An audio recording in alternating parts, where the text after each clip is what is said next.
सुन रहे हैं एक ऐसी दिव्य कहानी जिसे सुनकर समय थम जाता है और पौराणिक कथाओं की अदृश्य दुनिया मानो आपके सामने जीवंत हो उठती है।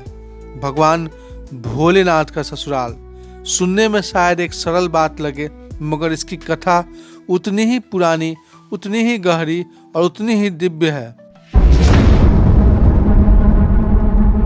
कहा जाता है कि भोले शंकर का ससुराल इति श्री रेवा खंडे, यानी आप सत्यनारायण भगवान की कथा में सुनते हैं इति श्री रेवा खंडे, ये कहाँ है तो यानी रेवा घाट के आसपास पड़ता है। यानी कि सारण से में जब आप मुजफ्फरपुर जाते हैं तो बीच में रेवा घाट पड़ता है, और जब आप सारण के इस ओर आते हैं जहाँ दिघवारा पड़ता है, यहीं से कुछ ही दूरी पर है आमी का वह पवित्र स्थान जहाँ राजा दक्ष ने अपना यज्ञ आयोजित किया था। वही यज्ञ जिसने पूरे सृष्टि चक्र की दिशा बदल दी।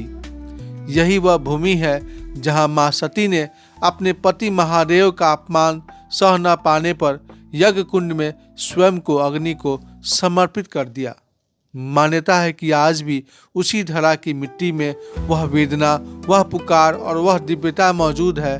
आमी का यह पवित्र चौहद्दी अपने आप में अनोखी है।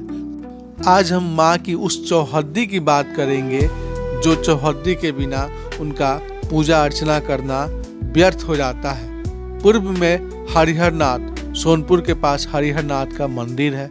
पश्चिम में जब आप छपरा आते हैं तो धर्मनाथ धनी, राजा धर्मनाथ धनी का मंदिर है। उत्तर में शीलानाथ का मंदिर है।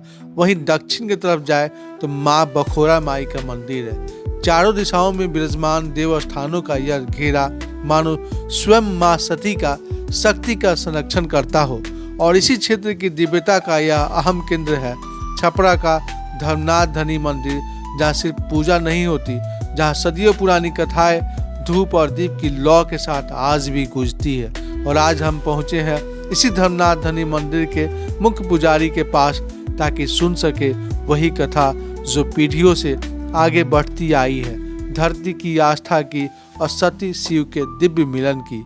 आइए कहानी की शुरुआत करते हैं उन पवित्र शब्दों से जो युगों से इस भूमि को दिव्यता से भरते आए हैं।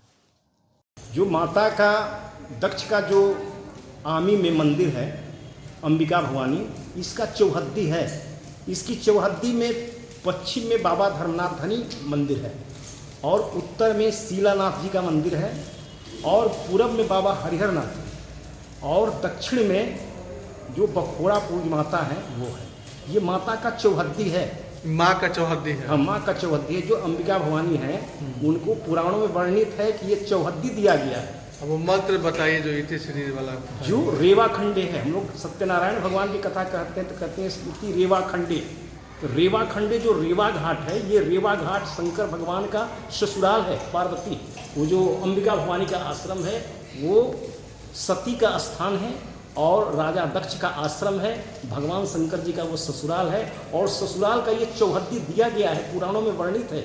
पश्चिम में बाबा धर्मनाथ धनी मंदिर है, उत्तर में शीलानाथ जी का मंदिर है, और पूरब में बाबा हरिहरनाथ हैं, और दक्षिण में वो माता बखोरापुर वाली काली माता है। काली माता है। मतलब जो शास्त्र में दिया गया रेवा खंडे वाला, हाँ, वो कहीं ना कहीं चौहद्दी यहाँ से जुड़ी हुई है। ये चौहद्दी है जो कि ये शक्ति है, शक्ति पीठ है।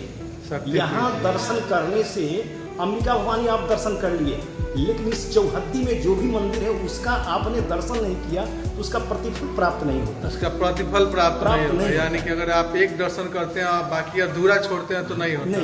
नहीं होता है। पूर्ण करते हैं तब करते हैं। ये पुराणों में वर्णित है, यहाँ तक नहीं कोई बताया है, लेकिन ये माता का चौहद्दी है। अजीब संयोग है। हम कहेंगे कि जो भी दर्शन करे माँ का, ये चौहद्दी में जो मंदिर है उसका भी दर्शन करें, ताकि संपूर्ण फल की प्राप्ति हो और उनके घर में शांति सुख समृद्धि है। चारों को उनका दर्शन जरूरी है।